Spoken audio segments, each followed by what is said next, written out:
Historically, the U.S. Navy has been a powerful, mobile symbol of a nation and its allies, has played a leading role in keeping the peace. In today's Cold War environment, the striking forces of the Navy have, by their very presence, become one of the world's most vital deterrents to all-out war. Their growing global responsibilities are carried out with many types of vessels, weapons, and aircraft. But one of the most versatile is a plane distinguished by its long Air Force tour of duty, but perhaps lesser known for its activities with the Navy, the C-130 Hercules. Skilled crews of Squadron VX-6 flying the LC-130F ski-equipped Hercules have set new aviation records as they maintain an aerial lifeline to our scientific efforts in Antarctica.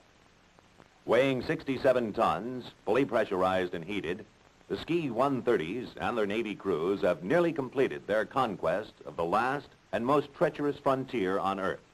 By annually airlifting almost 10 million pounds of supplies in support of our scientific research stations at the bottom of the world, VX-6 has made significant advances in polar flight knowledge and made Antarctica almost as accessible as the rest of the world.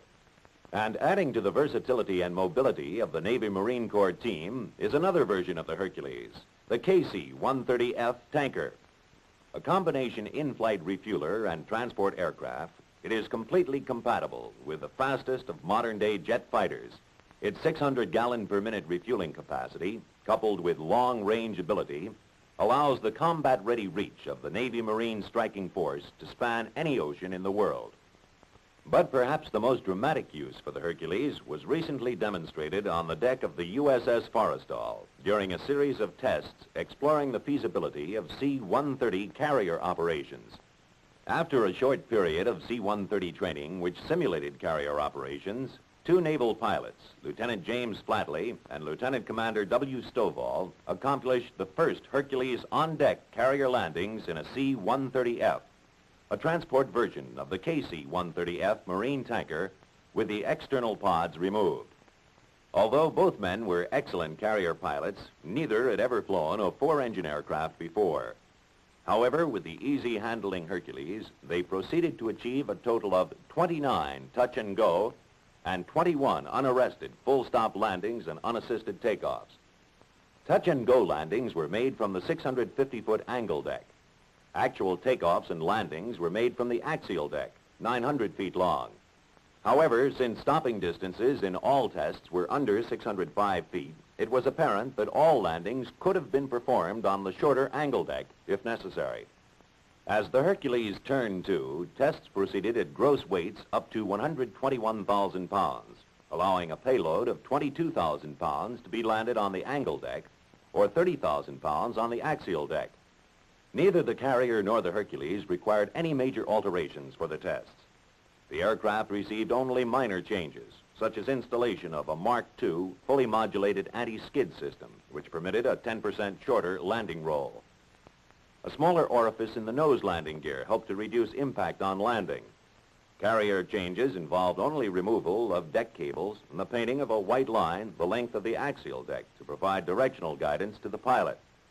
Piloting technique was found to be nearly normal, and because of its excellent acceleration, deceleration, and control, the C-130's flying characteristics were generally compatible to carrier operations.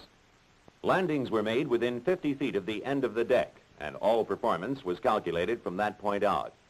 On each landing, the signal officer gave the pilot an engine cut signal when the aircraft was about 4 feet off the deck.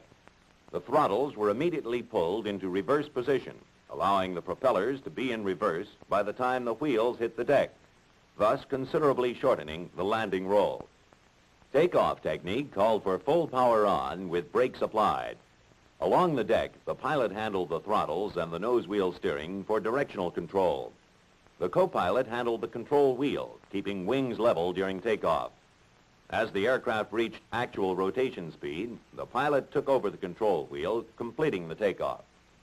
The C-130, of course, was not designed for carrier on-deck landings, and its rate of sink was expected to be its weakest point in this type of operation. However, the average shipboard sink speed during all tests was only 5.2 feet per second, a real surprise, since the C-130 can go up to an 11.2 foot per second sink rate.